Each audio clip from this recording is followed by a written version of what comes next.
नमस्कार, बहुत स्वागत है आपका। मैं हूं आपके साथ सुमित शर्मा। निकाय चुनाव की तैयारियां पूरी हो चुकी हैं। बीजेपी और कांग्रेस दोनों ने ही कमर कसकर मैदान में उतर चुकी हैं।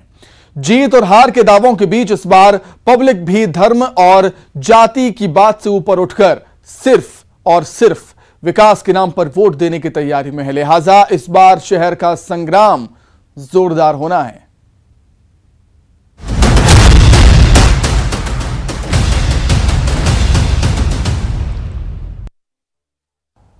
तो बुरहानपुर में इस बार शहर का संग्राम दिलचस्प होने वाला है, क्योंकि दोनों ही दलों ने इस बार जीत के लिए एड़ी चोटी का जोर अभी से ही लगा दिया।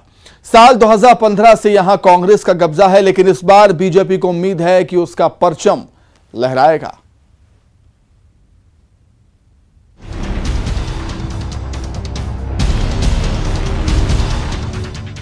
बुरहानपुर जिले की एकमात्र नगर परिषद शाहपुर में शहर का संग्राम को लेकर सियासी दलों ने कमर कस ली है। नगर परिषद गठित होने से 35 साल तक यहां बीजेपी का कब्जा रहा, लेकिन 2015 में कांग्रेस सत्ता पर कब्जा करने में सफल रही। कांग्रेस का कहना है कि उनके कार्यकाल में शहर में पेयजल, साफ सफाई की व्यवस्था और कार्यालय में सहजता से लोगों ने कार्य करना शुरू कर दिया। बीजेपी ने कांग्रेस पर पलटवार करते हुए कहा कि 5 साल में कांग्रेस की परिषद ने एक काम नहीं किया, बल्कि अधूरे कामों को भी पूरा नहीं किया। कांग्रेस के प्रतिनिधियों को यहाँ नगर परिषद में चुनकर भेजा। जब हम लोग नगर परिषद में पहुँचे तो उस समय राशि की उपलब्धता नहीं थी। दोनों जगह सरकारें नहीं थी। केंद्र में भी भारतीय जनता पार्टी की सरकार थी, राज्य में भी भारतीय जनता पार्टी की सरकार थी। सांसद भाजपा के हुआ करते थे, विधायक जो थे वो भाजपा के थे। ऐसी कठिन परिस्थितियों में जनता ने परिवर्तन के लिए हमको चुना और हम लोग वहाँ पहुँचने के बाद यहाँ की सफाई व्यवस्था जो थी वो चरमराई हुई थी, पानी की उपलब्धता नहीं थी। हम लोगों ने उस पर काम किया। स्वच्छता के लिए यहाँ घर घर कचरा वाहन घर घर पहुँचाए। इधर कांग्रेस पर पलटवार करते हुए बीजेपी ने कहा कि 2015 में किसी मिसअंडरस्टैंडिंग के कारण बीजेपी प्रत्याशी सुभद्रा बाई राजाराम महाजन से पराजित हो गई थी। उसके बाद तो विकास का एक भी काम नहीं हुआ जिसे जनता को ये गिना सके। परिषद में कांग्रेस का बहुमत होने के बाद कांग्रेस का पार्षद नगरपालिका में आने को कतराता था। अध्यक्ष महोदया बड़ी मुश्किल से 5 साल में गिनती के 5-7 बार आई होगी, तो उन लोगों से क्या आशा कर सकते हैं अपन। कांग्रेस पूरी तरह में शाहपुर में भी खत्म है। वो कुछ व्यक्तिगत कारणों के कारण, सामाजिक गलती के कारण, कुछ हमारी कमी के कारण, इसलिए गलती से सत्ता में कांग्रेस आई और 5 साल में पूरा काम जीरो। एक काम कांग्रेस बता नहीं सकती कि हमने ये किया है। सियासी जानकारों का कहना है कि ये इलाका दिवंगत सांसद नंद कुमार सिंह चौहान का है, लिहाजा उनकी कमी चुनाव में जरूर खलेगी। मुद्दे प्रभावी नहीं रहेंगे वो विधानसभा इसमें, पर लोगों के जहन में है कि भाई खेल का मैदान, कृषि उपमंडी, कृषि आधारित क्षेत्र है और ग्रामीण समस्याओं में जनरल यहाँ पे तो ऐसा है कि भाई पानी पेयजल व्यवस्था शुरू से अच्छी रही है, तो ज़्यादा दिक्कतें नहीं जा रही है।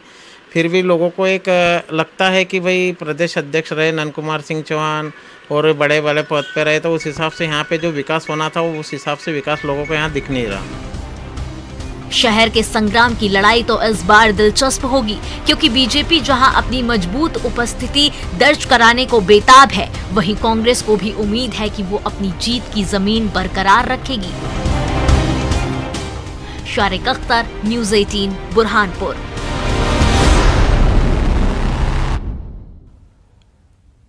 निकाय पंचायत चुनाव के लिए बीजेपी, कांग्रेस के अलावा दूसरे दल अपनी तैयारियों में जुट गए हैं। यहां तक कि आरोप प्रत्यारोप का दौर भी शुरू हो चुका है। डिंडौरी के शहपुरा नगर परिषद में भी चुनाव की सरगर्मियां तेज हैं। देखिए रिपोर्ट।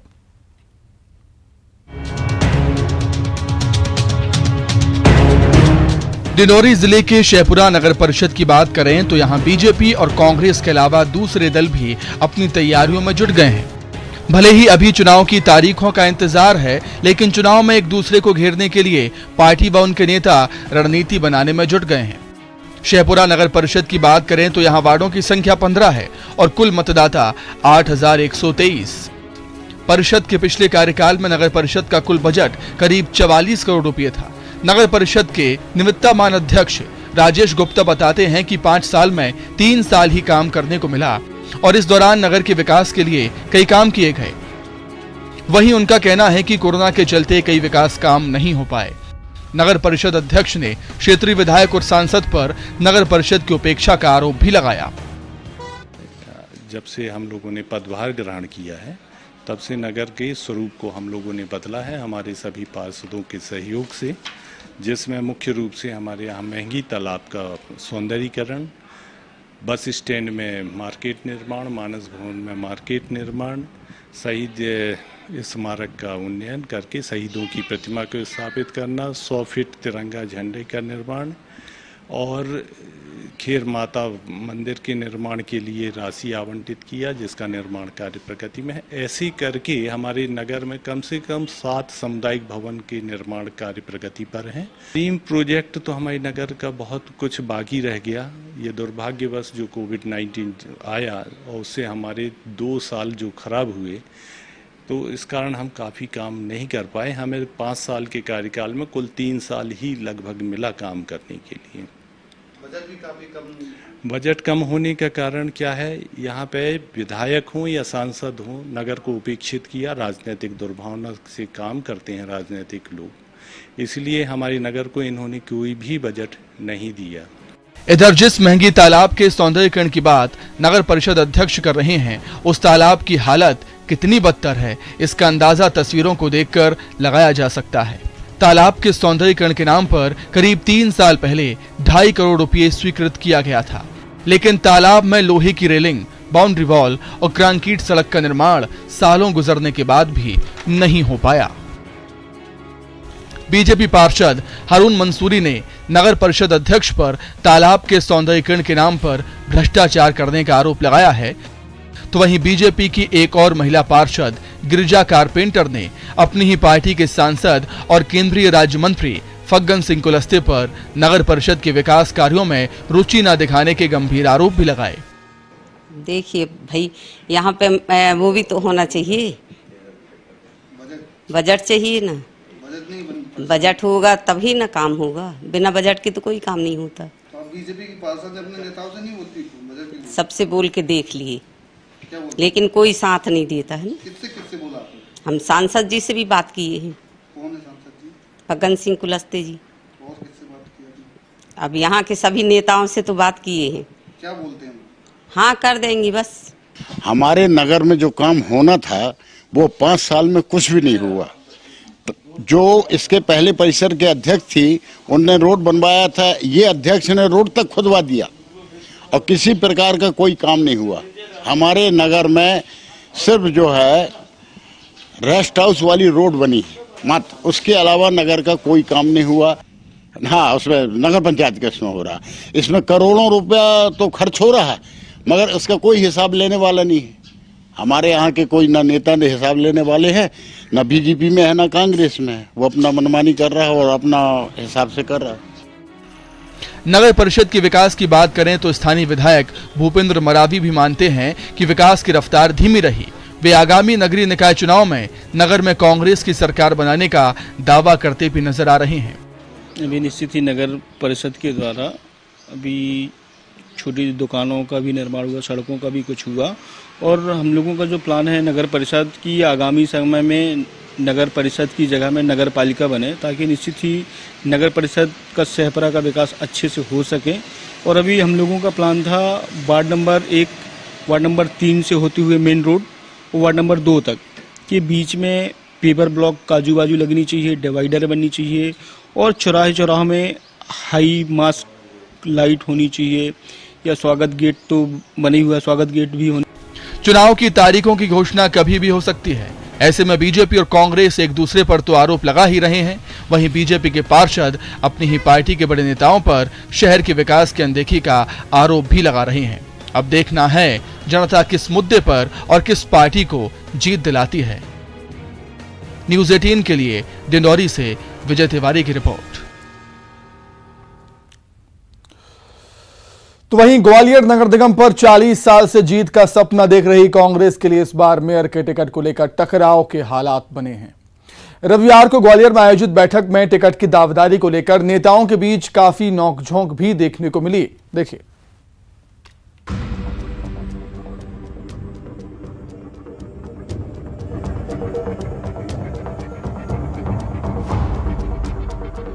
मध्य प्रदेश में जो गुटबाजी कांग्रेस पार्टी के लिए गले की फांस बनी हुई है, कुछ उसी तरह की तस्वीर नगरीय निकाय चुनाव से पहले ग्वालियर में दिखाई पड़ रही है। रविवार को कांग्रेस के पर्यवेक्षक मुकेश नायक ग्वालियर आए। उन्होंने कांग्रेस दफ्तर में रायशुमारी के लिए कांग्रेस नेताओं और कार्यकर्ताओं की बैठक ली। इस बैठक में विधायक, पूर्व विधायक और पूर्व सांसद सरीखे कई बड़े नेता मौजूद थे। बैठक के दौरान कांग्रेस विधायक सतीश सिकरवार ने पत्नी शोभा सिकरवार के लिए टिकट की दावेदारी पेश कर रहे थे, तो वहीं जिला अध्यक्ष देवेंद्र शर्मा अपनी पत्नी और पूर्व पार्षद रीमा शर्मा के लिए टिकट मांग रहे थे। इस दौरान दोनों के बीच खूब गहमागहमी भी हुई। इसके बाद नाराज होकर जिला अध्यक्ष देवेंद्र शर्मा बैठक से उठकर बाहर आ गए। जब इस बैठक को लेकर पार्टी की आलोचना शुरू हुई तो शर्मा ने सफाई दी कि पार्टी में टिकट मांगने के दौरान वैचारिक मतभेद होता रहता है।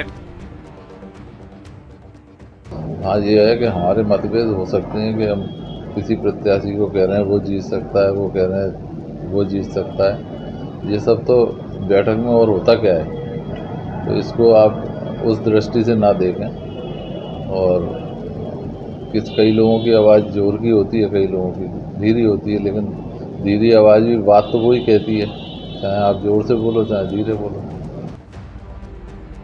कांग्रेस का एक धड़ा ये मानता है कि ग्वालियर सीट पर कांग्रेस के लिए शोभा ऐसी दावेदार हैं जो बीजेपी को कड़ी टक्कर दे सकती है। शोभा के पति विधायक हैं, लोगों में उनकी छवि अच्छी है और शोभा खुद ग्वालियर नगर निगम में पार्षद रह चुकी हैं। लिहाजा शोभा के पॉलिटिकल बैकग्राउंड को देखते हुए मेयर पद के लिए शोभा का नाम सबसे ऊपर है। 3 बार लगातार सबसे ज्यादा वोटों से जीती है, जो लगातार 3 बार वो जीती, ज्यादा से ज्यादा सबसे ज्यादा वोटों से जीतने का उनका रिकॉर्ड रहा है। और निश्चित रूप से पिछले 15-20 साल से वो नगर निगम में सक्रिय है, नगर निगम की, तो इसलिए अगर उनको टिकट देती है पार्टी तो निश्चित रूप से उनको पहले से नगर निगम के बारे में जानकारी है। और पार्टी जिसको भी टिकट देगी, शोभा के अलावा भी किसी को भी टिकट देगी पार्टी, हम पूरी पार्टी के कार्यकर्ता, एक कार्यकर्ता मैं स्वयं उसको जिताने के लिए वचनबद्ध हैं। हम पूरी एड़ी चोटी का जोड़ लगा के कांग्रेस पार्टी को इस बार जिताने का काम करेंगे। कांग्रेस के पर्यवेक्षक मुकेश नायक इस पूरे घटनाक्रम को पार्टी का अंदरूनी हिस्सा बताते हैं। उनके मुताबिक पार्टी में किसी के नाम पर सहमति या असहमति होना सामान्य बात है। असहमति होना भी लोकशाही का हिस्सा है। अगर किसी राजनीतिक दल में कोई छोटे मोटे मुद्दों को लेके सहमति या असहमति बनती है तो एक लोकशाही का हिस्सा है। ये बैठे तो हैं मीटिंग में, वो इस तरीके का क्या उसे मौका देंगे? उसके लिए अब देर हो चुकी है। पिछले कुछ सालों के नतीजों पर नजर डालें तो ग्वालियर नगर निगम में बीजेपी का पलड़ा हमेशा भारी रहा है। पिछली बार नगर निगम चुनाव में मेयर के साथ ही पार्टी के 45 पार्षद ने जीत दर्ज की थी, जबकि कांग्रेस के महज 10 पार्षद ही जीत पाए थे। बीते 40 साल से मेयर पद पर बीजेपी का कब्जा रहा है।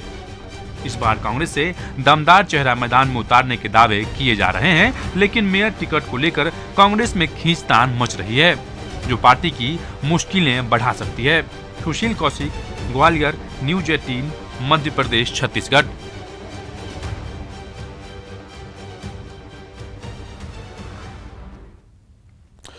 निकाय चुनाव की तारीखों के ऐलान के बाद दतिया में सियासी पारा आसमान पर है। बीजेपी कांग्रेस जहां जनता के बीच अपनी साख को मजबूत बता रही है, वहीं जीत के दावे भी कर रही है, तो वहीं पब्लिक भी इस बार सिर्फ और सिर्फ विकास के नाम पर वोट देने का मन बना चुकी है।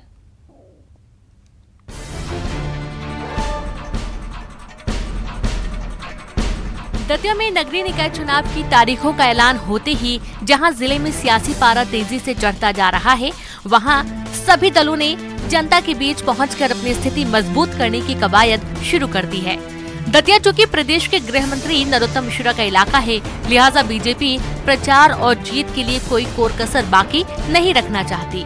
वार्ड नंबर 17 और वार्ड नंबर 18 में बीजेपी के पार्षद पहले से ही आश्वस्त हैं। उन्हें पूरी उम्मीद है कि उनके किए काम और जनता का साथ उसे एक बार फिर विजयी बनाएंगे।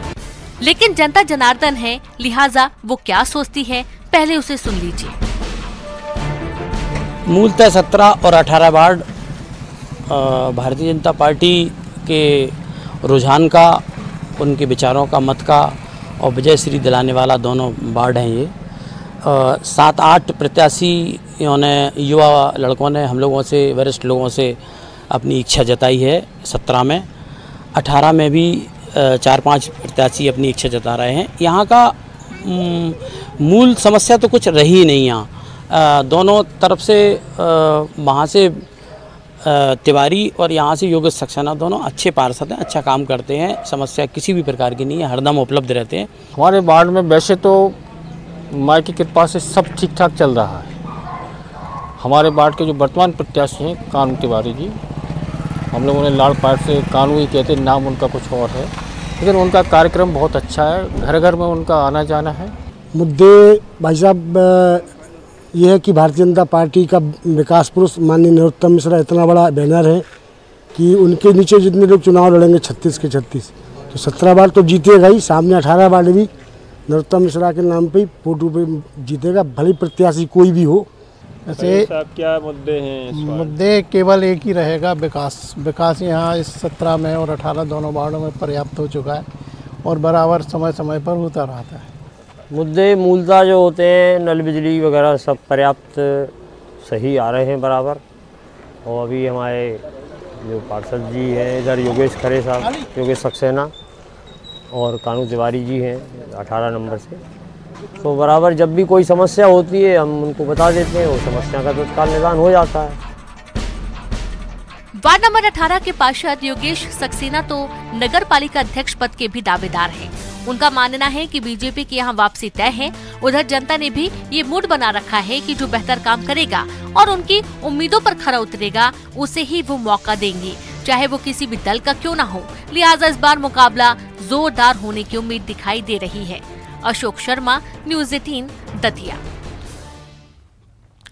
तो फिलहाल यहाँ पर रुकेंगे, बहुत छोटे से ब्रेक के लिए, फौरन लौट रहे हैं।